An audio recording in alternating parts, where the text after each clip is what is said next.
என் husband கெட்டு போறதுக்கு பாதி காரணமே நீங்க தான்.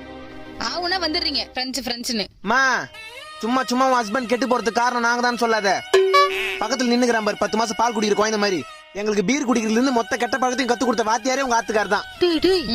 6வதுல அமலான்னு ஒரு பொண்ணை லவ் பண்ணா, 8வதுல ஏகவல்லின்னு ஒரு பொண்ணை லவ் பண்ணா, காலேஜ்ல கல்பனான்னு ஒரு பொண்ணை லவ் பண்ணா. இத்தனை பொண்ணுங்களோட வாழ்க்கையை கெடுத்துட்டு உன் கூட வாழ்ந்துக்கிற இவனை நாங்க கெடுக்கிறோமா?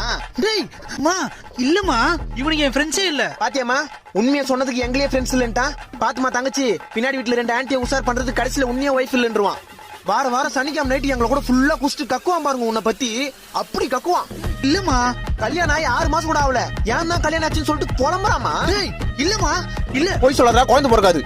ஆமாமா. பாத்தியா ஐயோ இல்ல இல்ல இல்ல. இப்ப சொல்லு, உன் வீட்டுக்காரன நாங்க கெடுக்கிறோமா? இல்லனா ஆனா 1000 தான் இருந்தாலும் சரி, அவனுக்காக ஃப்ரெண்ட்ஸ் நாங்க கடைசி வரை இருப்போம்.